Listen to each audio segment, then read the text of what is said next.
comecei no mercado financeiro há 20 anos, 21 anos atrás. Trabalhei num banco de investimento francês, que não existe mais, o Crédit Commercial de France. Ele foi comprado pela HSBC no ano de 2000. E eu comecei na área de cadastro. Uma área que a gente acha chata, né? Cadastro. Todo banco que vai te pedir uma abertura de conta, você fala assim, meu Deus, lá veio o cadastro. O cadastro, ele é uma coisa burocrática, enjoada, né? Mas, hoje em dia, é uma das áreas mais vistas e uma das áreas que mais crescem em todo o mercado financeiro. É o cadastro, é o controle, é o chamado compliance. Para vocês terem uma ideia, o HSBC tem no mundo 6 mil bankers do private banking. O que é o private banking? É o banco de investimento, pessoa física de alta renda. Tem 6 mil pessoas captando clientes do private banking. E na área de cadastro no HSBC no mundo tem 7 mil pessoas. Então tem 7 mil pessoas que não geram renda, não trazem clientes, não captam recursos do banco e controlam as outras milhares de pessoas que trazem esses recursos. E vocês vão ver ao longo desses, só de fazer uma breve pesquisa, vocês vão ver vários escândalos que tivemos em relação a fraudes, lavagem de dinheiro, etc., multas bilionárias. Então o cadastro acaba sendo uma área muito útil, então por isso que eu fico feliz de ter vindo do cadastro. Mas, 6 meses depois no cadastro, eu fui para a mesa de investimentos. E aí eu comecei a minha viagem na Disneylândia do mercado financeiro. Então hoje, o que eu quero tentar transmitir para vocês? Primeiro, o mercado financeiro não é uma Disneylândia. Eu aprendi isso de várias formas. Segundo, não é um jogo. Tem muitos aqui que trabalham no mercado, que conhecem o mercado financeiro não é jogo. Eu posso provar. E terceiro, que muito suor, muito esforço, muito conhecimento. Então vamos lá. Ao longo desse tempo, eu fui aprendendo a fazer o processo de investimento. Eu achava que um processo de investimento era só o seguinte: você liga para alguém que tem dinheiro e fala assim, quer aplicar em quê? A pessoa do outro lado vai te falar assim, o que render mais. E você vai pegar e vai fazer uma aplicação que render mais. Esse é o meu primeiro conceito de processo de investimento. E é óbvio que não é assim, né? Depois do banco CCF, eu vim para o Grupo Martins há 15 anos atrás. Fiquei 9 anos na tesouraria do banco. Tem 6 anos e alguns meses que eu estou na gestão de investimentos da família, que é o que a gente chama de family office. Então, eu tive muitas oportunidades de continuar esse aprendizado. Mais ou menos em 2007, 2008, eu tive contato com esse processo, que é o processo KISS. O que é o processo KISS? Keep it simple. O outro S eu conto para vocês no momento mais apropriado. Então, ou seja, fazer as coisas mais simples, né? Então, um processo de investimento mais simples. Simplicidade ganha-se tempo e velocidade. O ser humano tem uma tendência a banalizar muito as coisas. Então, não é simplesmente assim, vou ligar para o meu gerente e vou aplicar. Não, não é simples assim. Tem que ter conhecimento, tem que ter muito esforço, muita inteligência e tem que ter vontade. Então, um caso muito interessante, não sei se vocês já viram essa história, ouviram essa história, da caneta americana e do lápis russo. Na corrida armamentista, né, e a corrida contra Rússia contra os Estados Unidos, a NASA precisava desenvolver algo para os astronautas escreverem no espaço. Passaram meses os engenheiros se dedicando, estudando e conseguiram chegar a uma caneta que escreve na gravidade. Sensacional! O russo foi lá e levou um lápis. Tão simples quanto, tão eficiente quanto, gastou muito menos recurso do que a caneta antigravidade americana. Então é mais ou menos isso que eu quero trazer, essa simplicidade com inteligência, sem banalização, que a gente traz para a vida da gente. Bom, por onde se começa um projeto de investimento? Vou fazer uma pergunta, não necessariamente todos têm que responder. Quem é que tem aqui todas as suas finanças planejadas, mas planejadas mesmo, em planilha, na ponta do lápis, que você faz o planejamento e todos os meses você vai lá e coloca o orçado versus o realizado? Bom, eu comecei a fazer isso há alguns anos atrás.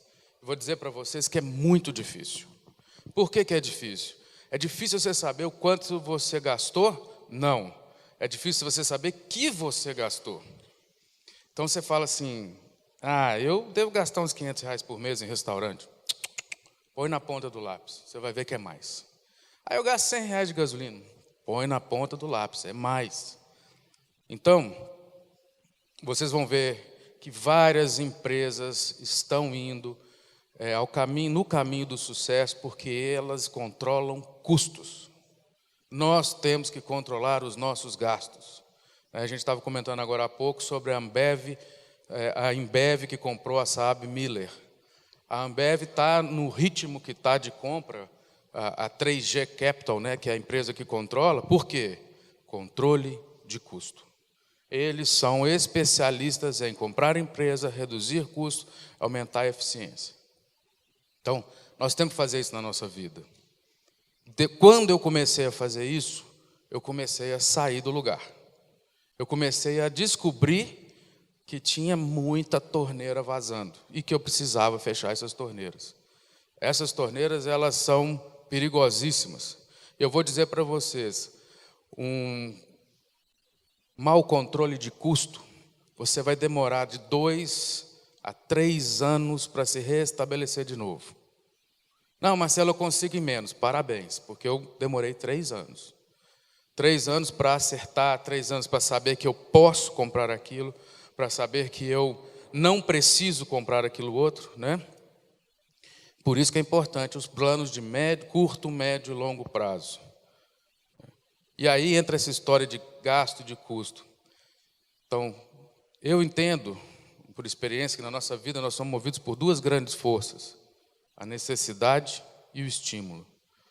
A necessidade tem uma força dentro de nós, mas eu entendo que ela é limitada.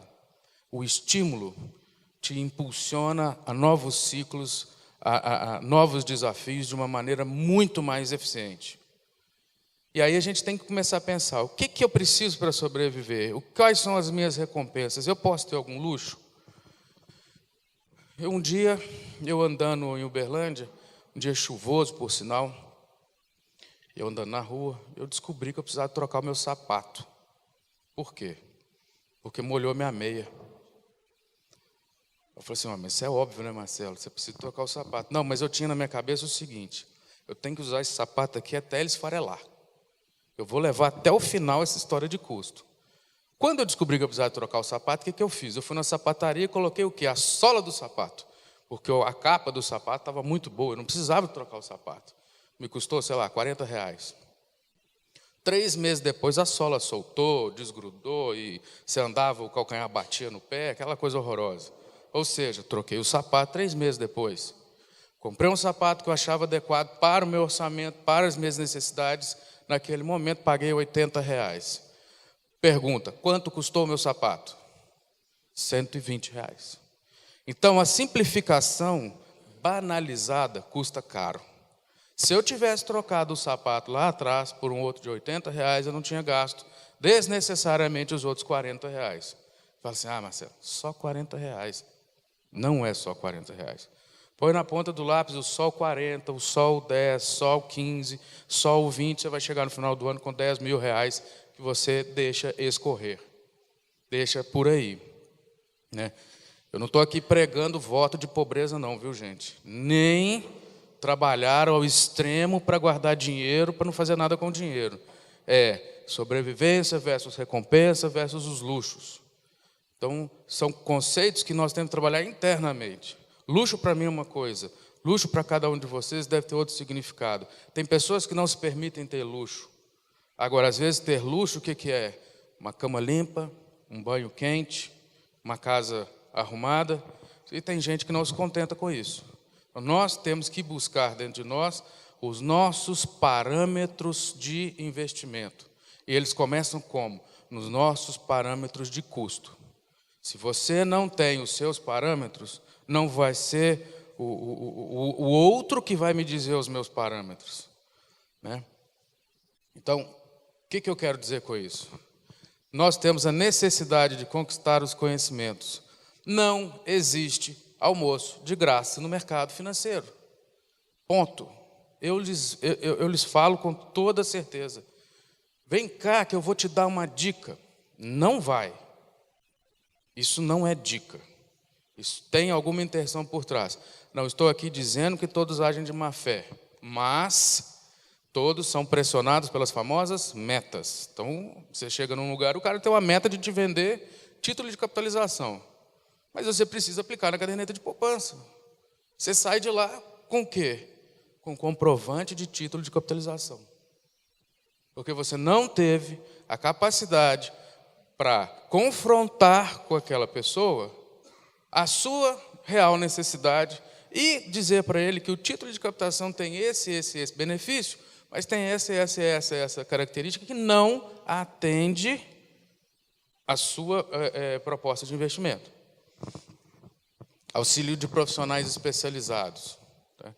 Então, é uma coisa interessante isso. É profissional especializado. Não é amigo especializado em palpite. Né? Então, eu costumo dizer o seguinte. Tem uma situação que ela serve para várias coisas. É o benchmark de happy hour. Vocês conhecem? Não? Vai no happy hour, conversa com um amigo. Ele sempre vai fazer os melhores investimentos que você. Ele nunca vai perder dinheiro no investimento. O carro que ele comprou é sempre mais barato da praça. O seu carro, você deveria ter falado com ele, porque ele tinha alguém que venderia um carro mais barato para você. Não vai nessa. Não vai nessa porque ninguém no happy hour vai te contar, olha, tomei prejuízo aqui, tomei prejuízo ali, comprei por impulso, minha mulher me pressionou, eu acabei cedendo, fui lá e fui jantar no lugar onde é que eu não podia, mas eu fui no cheque especial para agradar a mulher, porque é um investimento agradar a minha mulher, e por aí vai. Não é assim que funciona. Outra coisa muito importante, mesmo que você procure alguém que tenha o conhecimento, que vai te orientar, gente, abram os ouvidos do entendimento. Não é esse físico, não. É do entendimento. Queiram ouvir, saibam ouvir. Escuta, processa informação, confronte com os seus conhecimentos internos, confronte com as suas necessidades. Eu preciso disso. Não dê resposta na hora. Vai para casa, pensa, toma um banho, corre 10 quilômetros, volta. Aí você vai conseguir, não, realmente aquilo faz sentido. Mas antes de eu falar um sim, deixa eu procurar saber um pouco mais. Porque a gente vê muitas pessoas assim, Marcelo, eu estou com uma dúvida aqui numa previdência privada, você poderia me explicar? Aí você começa a explicar, a pessoa está assim, entendi. Mas o que eu tenho que fazer mesmo? A tendência é de que você tem que resolver o problema do outro. Então, não, nós temos que resolver os nossos problemas. Né? Superar preconceitos. Se eu falar para vocês assim, tenho R$1.000, onde é que eu vou colocar o dinheiro? Tenho absoluta certeza que na maioria das pessoas aqui apareceu o primeiro produto que todos nós conhecemos nas nossas vidas. Qual é? Caderneta de poupança. Isso foi uma tentativa que foi lançada milhares de anos atrás, vamos dizer assim, para fazer com que o brasileiro guardasse dinheiro. Eu lembro que o meu avô me deu ainda em Belo Horizonte um coelhinho marronzinho assim do banco BMG. Não, desculpa, do Benji. Do Benji. Nem existe mais, o Itaú comprou o Benji. Mas eu tinha esse coelhinho guardado até pouco tempo para lembrar do meu avô. Não para lembrar de guardar dinheiro, mas para lembrar do meu avô. Todos nós temos na nossa mente a caderneta de poupança. Porque quando você nasceu, seu avô e sua avó foram lá e te deram a caderneta de poupança. Você está sobrando dinheirinho? Caderneta de poupança. É uma vergonha aplicar na caderneta de poupança? Não. Muito pelo contrário. Acho que é um excelente investimento para determinados patamares de recurso. A minha filha de 6 anos de idade tem R$260 na caderneta de poupança. Ela está feliz da vida. Outro dia ela ganhou mais R$100 do Dia das Crianças do avô. Aí ela falou assim, pai, vou colocar meu dinheiro na caderneta de poupança e você vai lá e compra um presente para mim, tá? Ou seja, ela já sabe investir melhor do que eu. Ela guarda o dela e gasta o do meu, entendeu? 6 anos, imagina o que vai ser quando tiver 26. Quem poupa sabe, isso é propaganda de banco. Disciplina, método, decisão. Tudo na vida. Disciplina, método, decisão. Estar aqui hoje às 7 horas da manhã nos trouxe um ritual de disciplina ontem, um método para que você passasse o dia ontem. Eu passei o dia de ontem inteiro me preparando para aqui hoje. A hora que eu cheguei em casa, fiz meu exercício, pensando aqui, fui para a cama tentar dormir mais cedo, mas não consegui, pensando aqui. Não porque eu não acordo cedo, eu acordo muito cedo, segunda, quarta e sexta, para fazer meu exercício. Mas me preparar mentalmente. Aprender os produtos que sejam adequados a cada um do perfil de vocês. Distinguir valor de preço. Vou acelerar um pouquinho aqui, porque tem coisa bacana para a gente falar. Entender os riscos que envolvem os investimentos. Risco, nós temos risco todos os dias. Quais são os nossos riscos? Atravessar a rua e ser atropelado. Qual outro risco? Ser promovido sem saber. É um risco bom. Então, existem vários riscos no mercado financeiro. Risco de crédito, risco de preço. Qual que é o risco de preço? Gente, olha o dólar como é que está. De manhã é 3,80, de tarde é R$4 e fecha 3,75. Chama-se volatilidade, a oscilação de preços. Então, cuidado com isso. Não compre produtos de investimento que tenham grandes volatilidades, a não ser que você consiga superar e controlar internamente esse risco. Então, aprenda a escutar você mesmo, o feeling. Eu vou comprar um CDB. Posso comprar um CDB do banco XYZ? Como é que eu vou explicar para minha mulher que eu comprei um CDB assim? Não, então não vou comprar, não. Guarde com você isso. O feeling é seu. Isso cresce com você à medida que você vai aumentando a sua experiência e o seu conhecimento. Olha as curvas de estresse. Estresse não é só estresse no mercado. Isso é o estresse seu. Quando você tiver um produto de investimento que você tiver lá no vermelhinho, esquece. Ele não serve para você. Ações multimercado com alavancagem. Na hora que você escuta um negócio desse, como se fosse o ponteiro, fosse lá para o vermelho. Não serve para mim. Caderneta de poupança, volta para o verde. CDB, amarelinho. Faça. Então, sinta isso dentro de você. Como é que vai processar essas informações de risco? Costumo brincar em sala de aula o seguinte, vocês já viram aquele filme Alien, o Predador? Quando o alien resolver sair do estômago assim, que vier para fora, é porque não está dando certo. Empurra ele para dentro e vai procurar o investimento mais adequado ao seu perfil. Diversificação financeira. Todo mundo que eu conheço diversifica. Boi, imóvel, caderneta de poupança, carro e mais nada. Cuidado.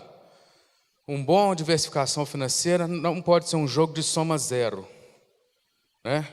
Então, nós temos que tomar cuidado com risco, retorno e liquidez. Pode ter todos os seus investimentos em gado e imóvel. Você passou mal, não tem plano de saúde, como é que você vai vender? Vai chegar lá no hospital puxando uma vaquinha? Eu vim pagar minha internação. Não vai aceitar. Cuidado com a liquidez. Liquidez é muito importante. E aqui é o seguinte, ativos de alta liquidez têm menor rentabilidade. Não, mas para mim não serve, porque eu quero sempre ganhar muito. Um pouco de liquidez, um pouco sem liquidez, um pouco com mais risco, um pouco com menos risco. Pânicos, cuidado, pânicos, euforia e calma. 1600 e alguma coisa, tinha os mercados holandeses das tulipas. Hoje você compra uma tulipa, você paga R$40. Naquela época, uma tulipa chegou a custar 600 sacas de trigo. Por quê? Porque passou a ser um ativo cobiçado por todos. Um botão de tulipa preto, maravilhoso, custou o quê? Dos 2.000 sacos de trigo. Isso foi gerado pelo quê? Isso foi gerado por uma onda de mercado em que as pessoas passaram a dar valor, aumentar o preço de uma coisa de pouco valor. E isso foi o quê? Pensamento de massa. Então, o pânico é o pensamento de massa. O que está acontecendo nos mercados agora, gente? Pânico. Por quê? Quem vai governar? Quem vai quem vai para o impeachment? Quem vai deixar de estar? Isso gera nas pessoas pânico. Quando gera pânico, você tende a correr para os ativos de menor risco. Os ativos de menor risco necessariamente pagam menos. Ou têm pouca liquidez. Ativos de menor risco, caderneta de poupança, um título público federal, Um título público americano, por exemplo, que paga 2% ao ano e tem trilhões de dólares aplicados nesse título. Ou imóveis, gado, ouro. Então, quando você vê pânico, você vai ver esses ativos tendo migração de dinheiro para esses ativos. Calma, vai passar. Em 1997, a crise da Ásia, eu já trabalhava no mercado, passou.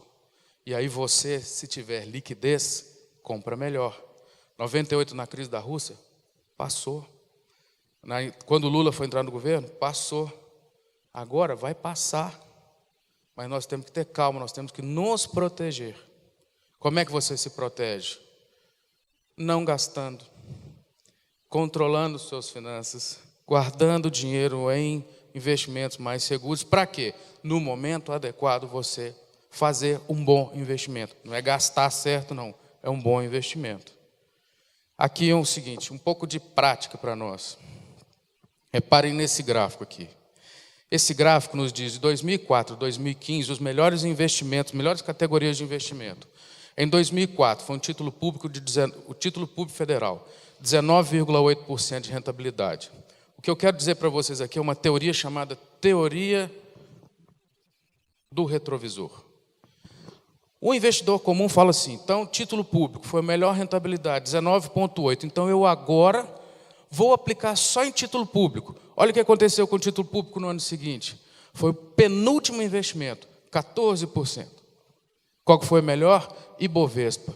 Aí você vai falar assim, agora eu vou para o Ibovespa. Gente, eu dava aula nessa época, eu me sentia o cara pior do mundo. Todos os meus alunos sabiam aplicar. Todos. Ninguém prestava atenção na minha aula. Olha lá, ó, 2005, 2006 e 2007 só deu bolsa. Por quê? Um efeito massa vindo de uma recuperação da economia brasileira trouxe investidores de fora. O nosso mercado é muito pequeno. Quando o cara chega aqui, ele fala assim, eu vou destinar 1% dos meus investimentos. 1% são 10 bilhões de dólares. 10 bilhões de dólares hoje dá 40 bilhões de reais, que isso deve ser 2 dias de movimentação da Bolsa. O cara sozinho compra a Bolsa 2 dias. Isso joga os preços na altura. O valor das empresas aumentou? Não, aumentou preço. Cuidado com isso. Aí você vai falar assim, não, beleza, me dei bem. Seu happy hour é o maioral. Você só se dá bem no happy hour. Aí em 2008 você toma uma porrada de 41%. E aí você explica isso para sua mulher? Como? Aí você fala assim, não, eu não quero saber mais de bolsa. Agora eu vou para o quê? Para o dólar. Aí no dólar você tomou 25% de porrada no ano seguinte, mas a bolsa subiu 82%. Você fala assim, nossa, eu sou o pior cara do mundo.